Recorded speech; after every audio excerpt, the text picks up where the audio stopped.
The Selfish Path to Romance. Download Chapter 1 for free at drkenner.com and at amazon.com.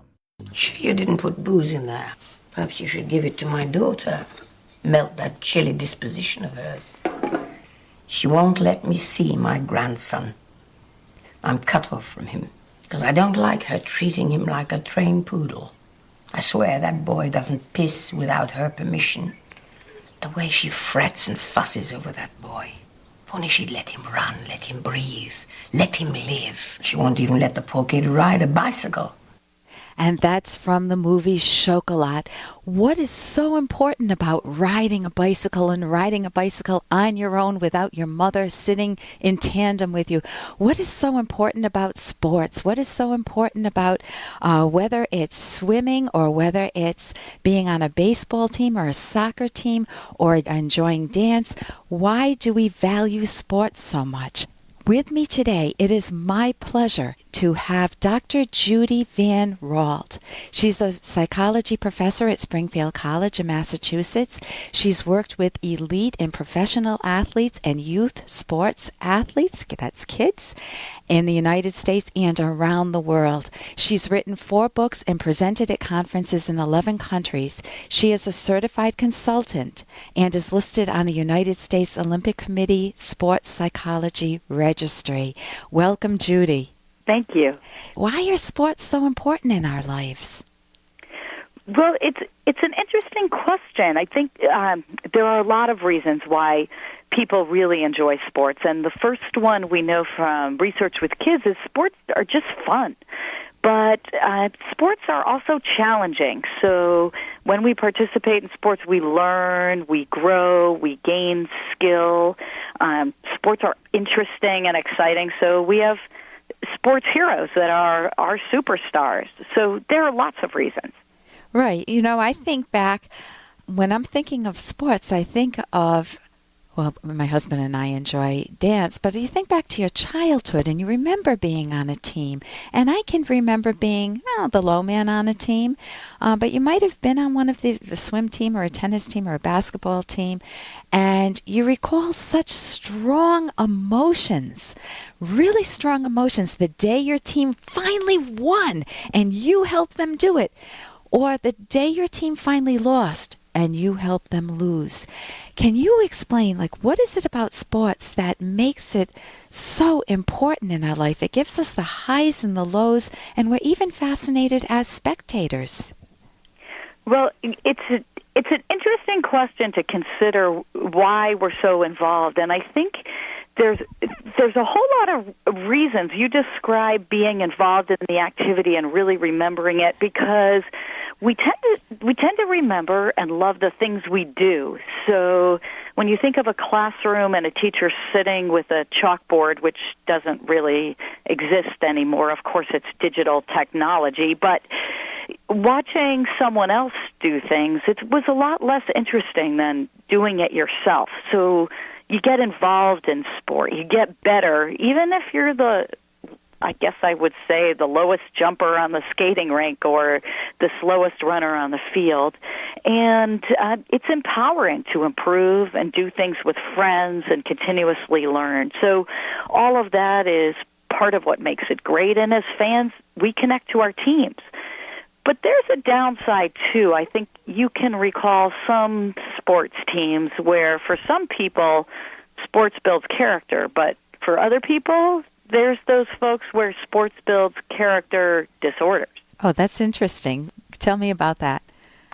Well, I guess as a sports psychology consultant, I'm called in to work with individual athletes on problems they might have. Could be coming back from an injury, could be getting stuck improving where they had been improving before.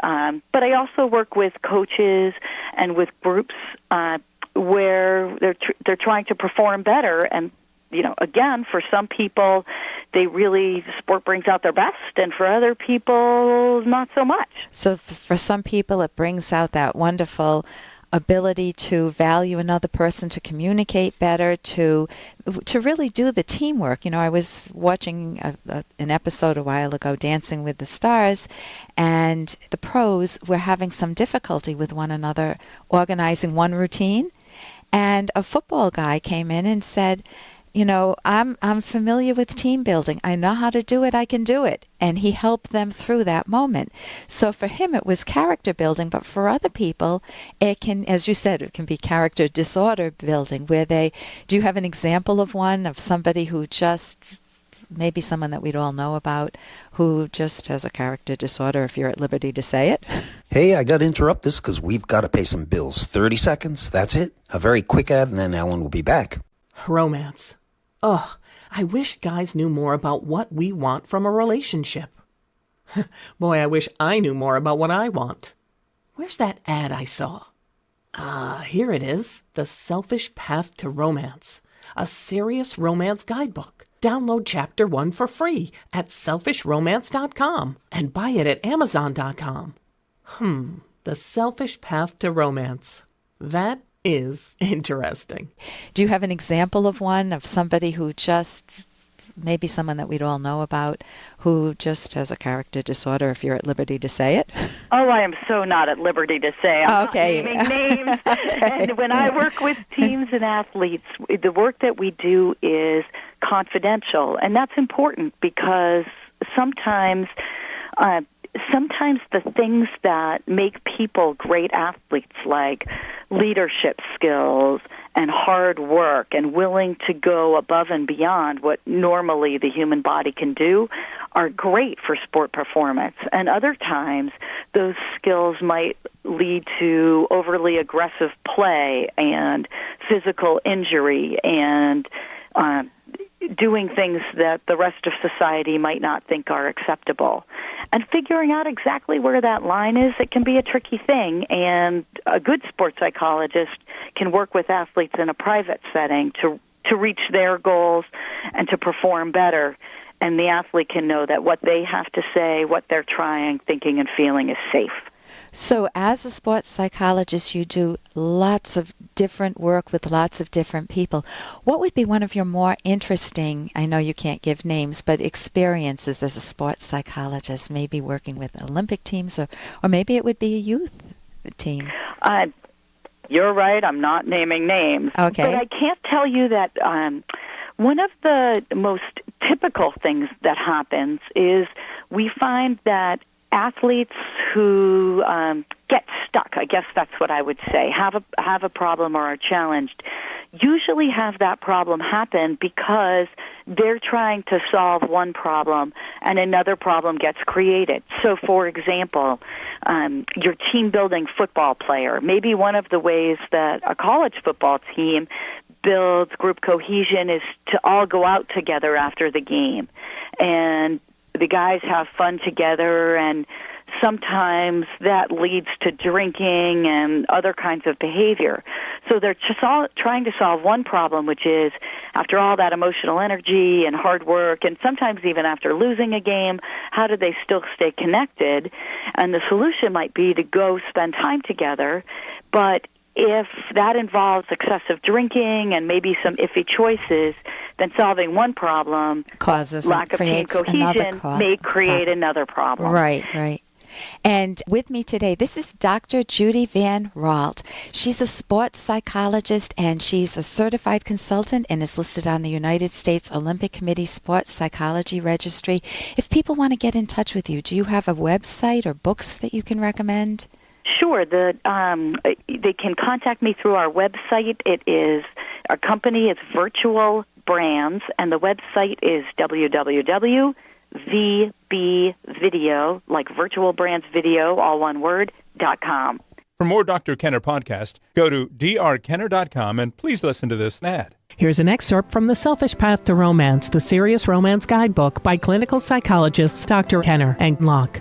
Finding the right person is hard work. Expect that most individuals you meet will not be the right one. The rewards of finding your soulmate are worth your effort. Even if you fear further rejection, never lie about yourself or withhold important information when you believe that your relationship has a future, such as withholding that you have a disease, a criminal record, or children from a former relationship. Hiding relevant information from a potential soulmate is a significant breach of trust and damaging to your own self-respect. Even if you know you might be rejected, it's better to get the rejection over with as soon as possible, since there would be no future in that relationship.